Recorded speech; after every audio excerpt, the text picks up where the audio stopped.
Mais uma vez estamos aqui reunidos para que a gente possa promover um conteúdo bastante elucidativo, bastante profundo, onde vai romper mais ainda as crenças limitantes e promover através de um mapa lindo que habita dentro de nós o esclarecimento para uma mina de tesouros inestimáveis, né? Então, nós vamos falar hoje de um tema bastante sensível, que é a anatomia esotérica e os mistérios do que é essa anatomia esotérica. Como nós falamos em outra live, o que é esotérico? Esotérico é aquilo que vem de dentro, né? Então, quando nós falamos que é aquilo que vem de dentro, nós estamos falando de uma anatomia, então anatomia são as partes do nosso corpo de forma anatômica. E aquilo que vem de dentro é a parte que vem de dentro dessa forma anatômica em cada parte separada por músculos, ossos, nervos e órgãos. Então, a anatomia esotérica ela vai além de uma simples descrição de músculos, de ossos, de nervos e órgãos. Quando nós falamos de anatomia nas escolas e tudo, nós falamos do fêmur, né, do nervo ciático, do tendão de Aquiles, e nós temos algumas nomenclaturas que foram colocadas por estudiosos, utilizando seus próprios nomes, para mascarar essa anatomia na origem do que elas representam. Então, até o próprio estudo vai sendo aprofundado, e nós pegamos, dentro da medicina humana, a anatomia, nós encontramos nomes de cientistas e nós encontramos nomes de pesquisadores. Mas quando nós falamos da anatomia esotérica, ela nos convida a compreender o corpo humano como um santuário vivo, né? Onde forças invisíveis se organizam em estruturas visíveis. Cada glândula endócrina, cada nervo, cada célula são considerados reflexos materiais de princípios espirituais que operam no invisível.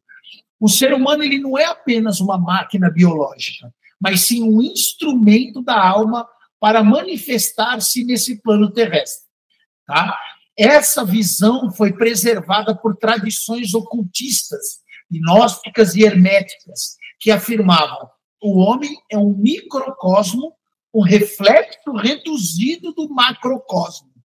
Assim como o universo possui constelações, planetas, órbitas, regidos por leis invisíveis, o corpo humano também é atravessado por correntes de energia, vórtices, que são os chakras, e centros que sustentam tanto a vida biológica quanto os estados de consciência. Esse conhecimento ele foi considerado sagrado, porque ele revela que não há uma separação entre matéria e espírito, a origem humana e a origem divina. O corpo ele é um palco onde forças divinas se expressam, e estudá-lo apenas como uma chave esotérica é a última instância para estudar a própria ação de Deus na criação. Se você pegar esse contexto do que eu fiz aqui nessa introdução e fizer uma narrativa bíblica, você vai perceber que está escrito assim, em 1 Coríntios 3,16. Não sabeis vós que sois o templo de Deus e que o Espírito de Deus habita em vós?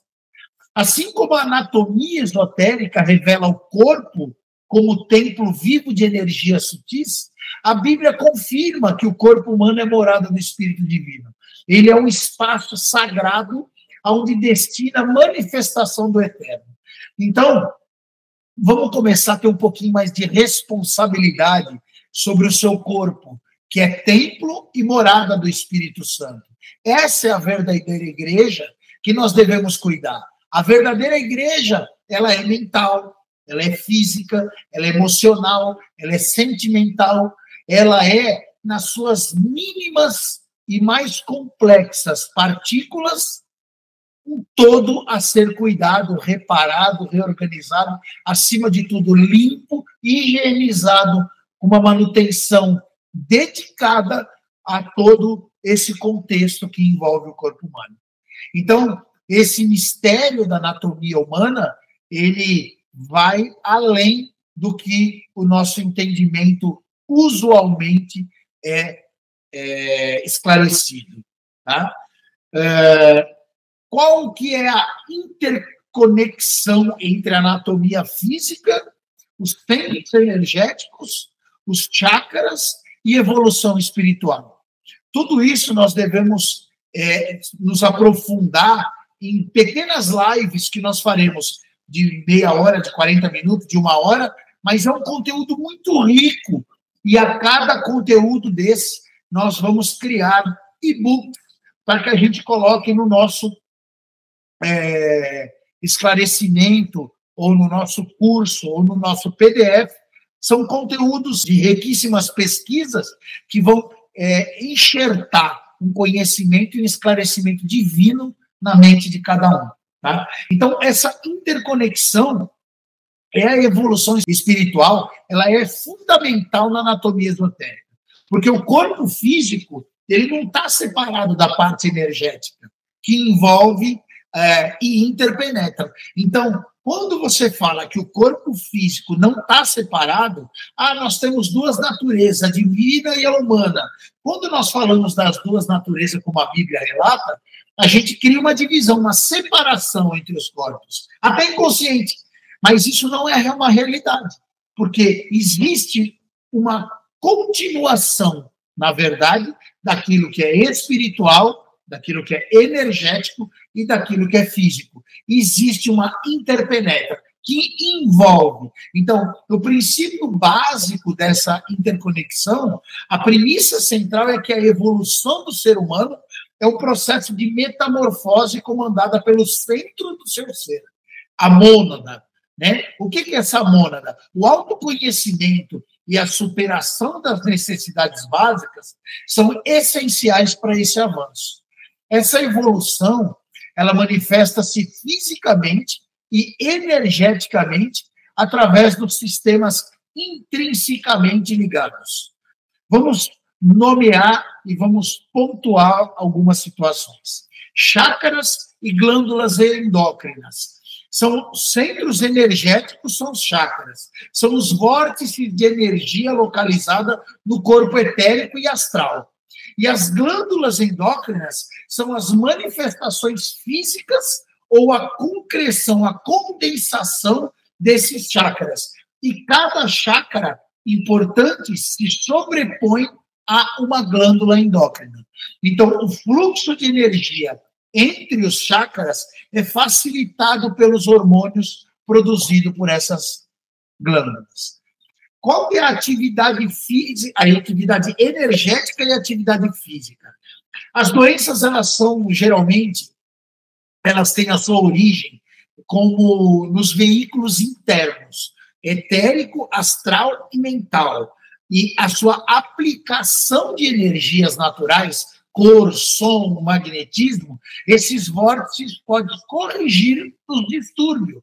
Então, a energia, ela segue um pensamento, o que significa que focar a atenção em uma região do corpo, seja ela física ou seja ela etérica, produz resultados moderadores e estimuladores ou restritivos nesta área. Qual que é a evolução? E qual que é o papel dos chakras nessa evolução? O desenvolvimento espiritual, ele é um processo de despertar.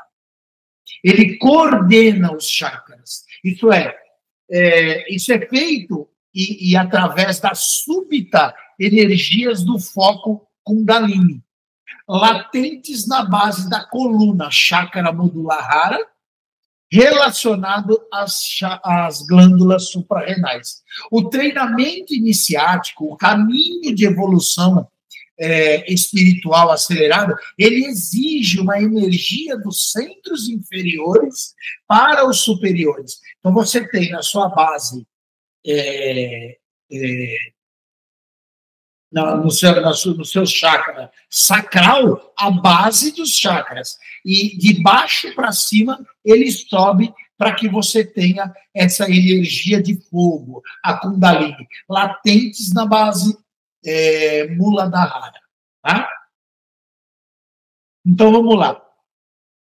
Chácara da base da espinha, Muladhara, né? Centro da cabeça, a pineal, a sarra, a gente fala sempre a questão energética e depois a gente fala a questão anatômica, né? Então, quando a gente fala na base da espinha, Muladhara, no centro da cabeça, a Sahasrara, que é a pineal, tá? No centro sacral, as gônadas. No centro da garganta, a tireoide, ou Vishuddha, né?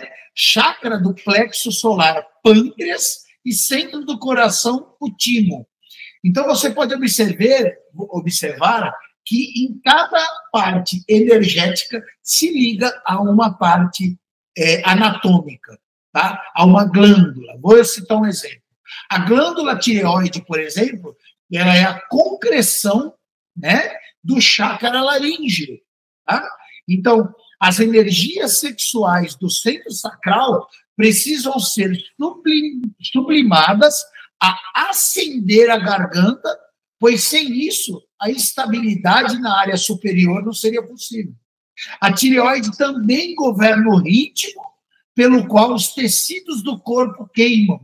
Glicose, metabolismo, que refere-se a glicose, que refere-se ao metabolismo, um processo que ele é ligado à absorção do prana, que é a energia vital, contido nos glóbulos de vitalidade agregado às moléculas de oxigênio.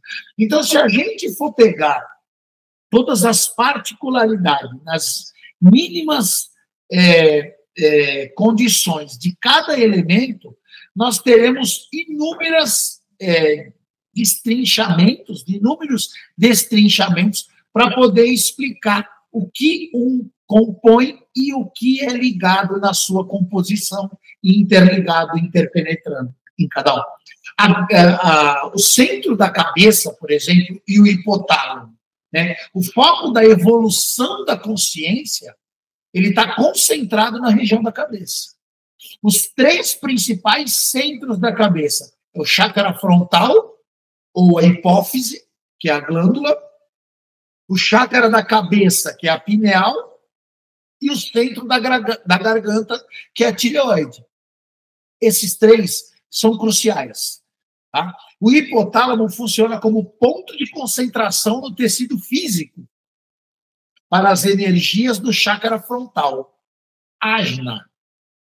Ele é o cérebro emocional, responsável por integrar e coordenar o fluxo de energia proveniente do plano astral, com as atividades somáticas e neurosimpáticas. Aí tem um conteúdo rico que a gente vai destrinchar depois nos nossos e-books e vamos colocar especificadamente cada parte, função, ligação, conexão, proteção e funcionabilidade, além de exercícios para essa evolução.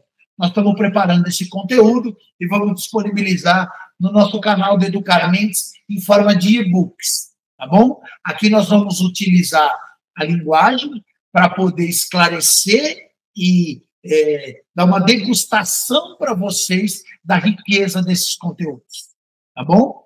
O que é o hipotálamo e o chácara frontal, né? Qual que é essa correspondência cósmica, né? O corpo como um microcosmo universal. Quando nós falamos do hipotálamo, ela é uma região profunda do cérebro e ela é descrita na anatomia esotérica como um ponto-chave da interseção entre corpo e alma. Tá? O hipotálamo ele não é apenas um centro fisiológico que regula fome, sede, sono, prazer. Ele é também a porta de acesso, tá? Ele é a porta de acesso ao chácara frontal, associado à visão interior e à disciplina mental. Essa região é chamada de maestro das emoções, pois integra o sistema nervoso como o sistema endócrino, controlando hormônios ligados ao desejo, medo e prazer. O homem comum, ele vive escravizado por essa rede de impulsos emocionais. Aí está a solução de todas as áreas da sua vida, reagindo automaticamente às pressões da carne. Já o discípulo que domina o eixo frontal e hipotálamo consegue converter essa energia emocional em vontade espiritual disciplinada. Assim, o hipotálamo ele representa um campo de batalha, ou a ele aprisiona o ser humano em ciclos de prazer e dor. Então, tanto prazer quanto dor são extremidades de uma dualidade na mesma linha. Quando você tem a disciplina de converter essa energia emocional em uma vontade espiritual, você se torna uma ponte para o despertar. Quando o chakra frontal assume o governo e coloca a mente a serviço da alma. Se a gente for pegar isso lá na Bíblia, nós vamos ler em Mateus 6, 22, assim: a lâmpada do corpo são os olhos, e os teus olhos, se os teus olhos forem bons, todo o teu corpo terá luz. A Bíblia, ela associa a pureza do olhar ao estado do corpo inteiro. Da mesma forma, a anatomia esotérica mostra que o olho interno, o seu chakra frontal, ilumina todo o seu ser quando ele está desperto e alinhado em espírito. Tá bom? Vamos continuar? Só um minutinho.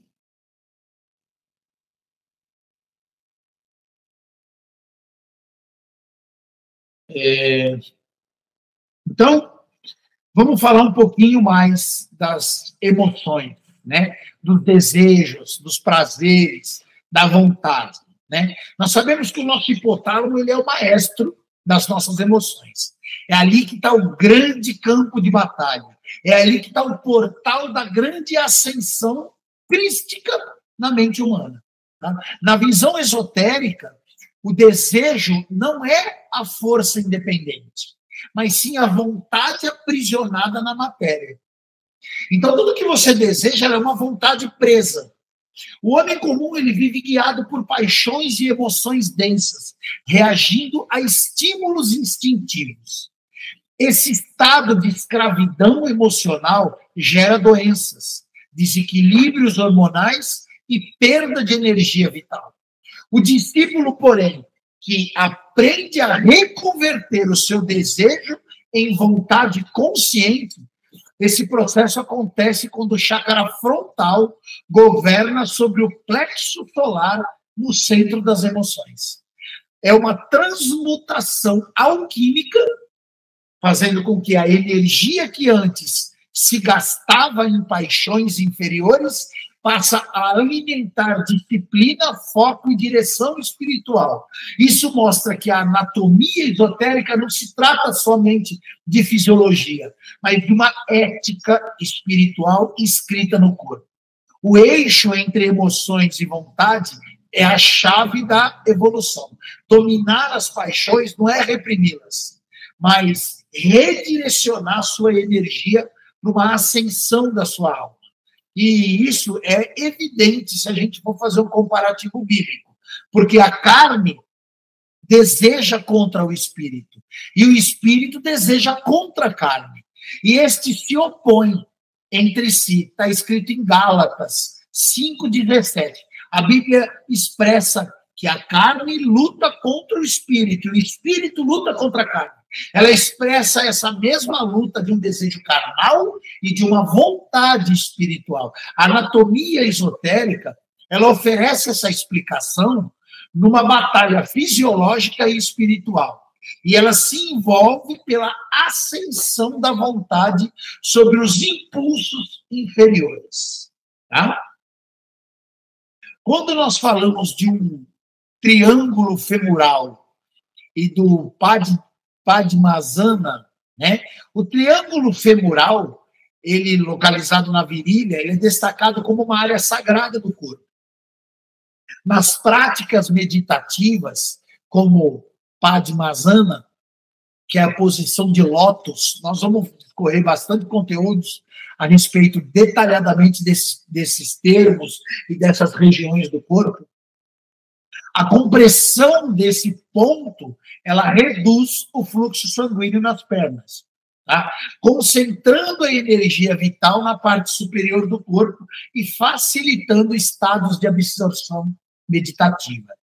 Você pode observar que nas práticas de exercícios de meditação, essa posição anatômica favorece exatamente essa compressão desse estado do fluxo sanguíneo. Esse conhecimento mostra como o corpo pode ser usado de forma consciente para redirecionar a energia. Ao bloquear esse fluxo periférico, a vitalidade sobe e alimenta centros superiores, sobretudo a cabeça. O corpo, assim, é transformado em instrumento de ascensão energética. Não se trata apenas de uma postura física, mas de um gesto simbólico que as pernas representam movimentação e dispersão, e são disciplinadas a energia que antes descia para o mundo, agora sobe para o céu interior. Então, o inferno e o céu estão dentro de você. Basta você ver aonde você utiliza a energia que você produz. Ela sobe para o céu da sua mente, para que você reproduza conteúdos de criação, de formação, de ideias e de ações espirituais, de ascensão e de despertamento, ou você enraiza na terra pelas paixões e prazeres da vida.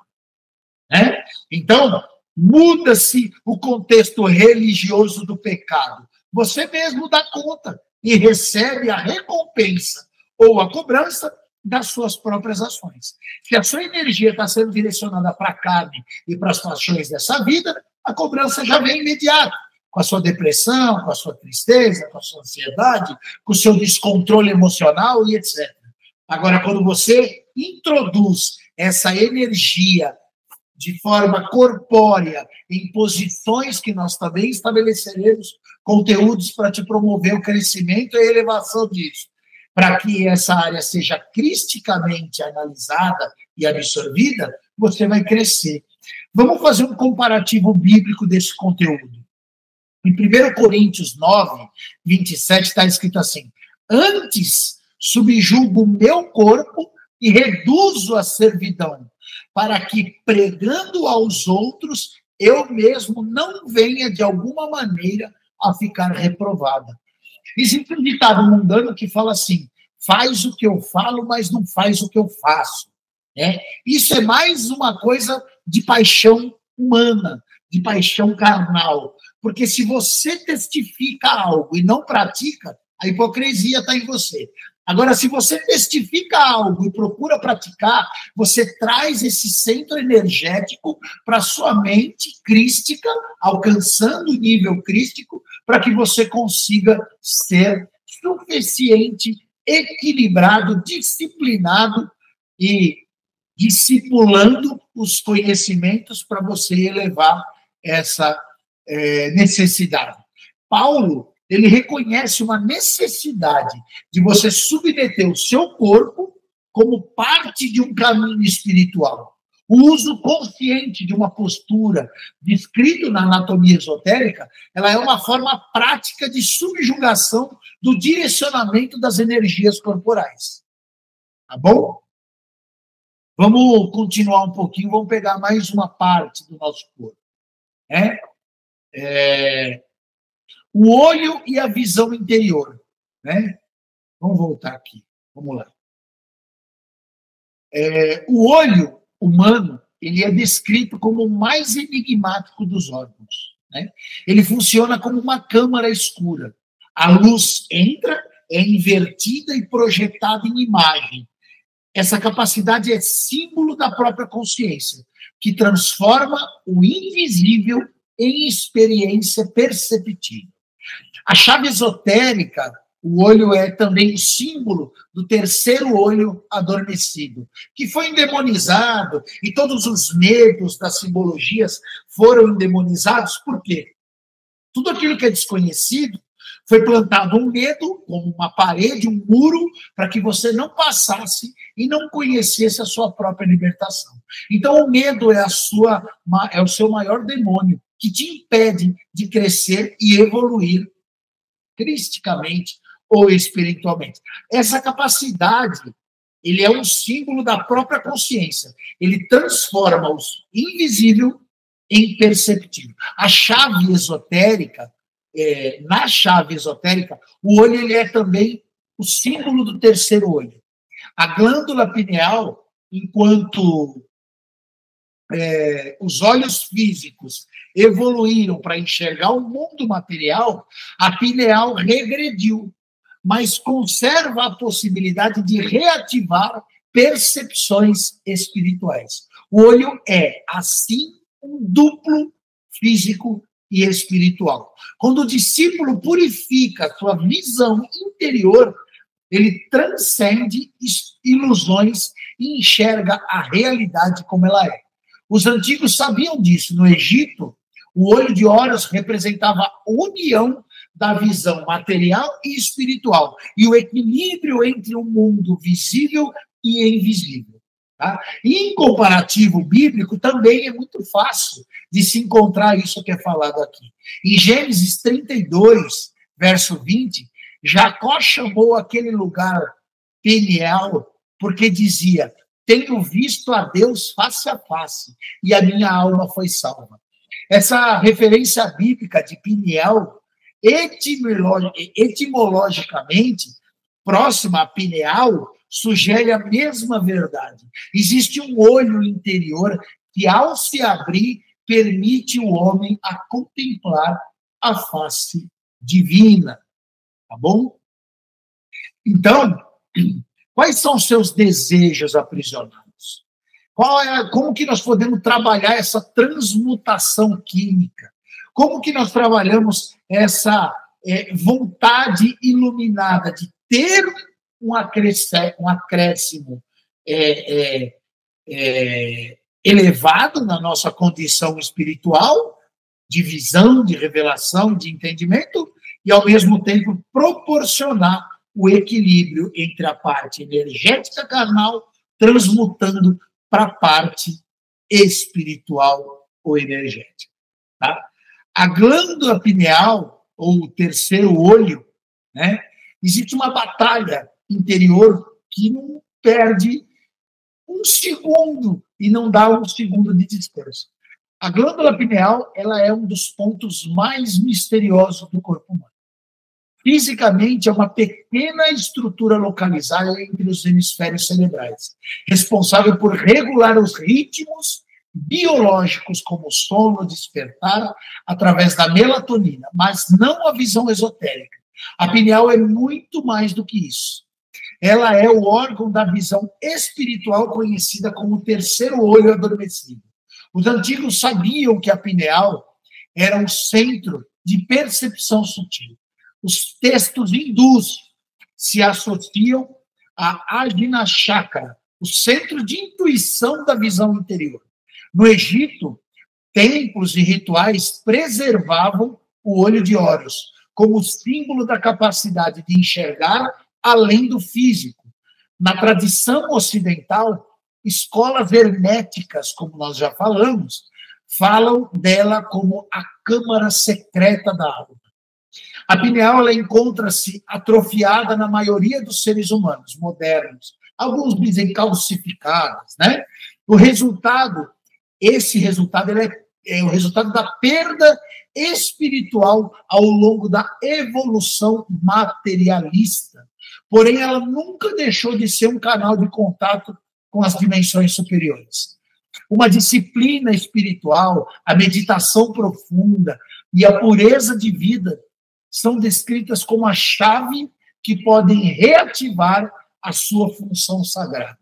O despertar da pineal é o sinal de que o discípulo passa a enxergar a luz, com a luz da alma, não apenas com os olhos da carne. E se nós formos fazer um comparativo bíblico também, em Isaías 35:5 fala-se assim: então se abrirão os olhos do cego, e os ouvidos dos surdos se abrirão. E a abertura dos olhos aqui é mais do que cura física, é o despertar da visão espiritual. O mesmo princípio descrito na função esotérica da pineal é o mesmo princípio descrito na palavra.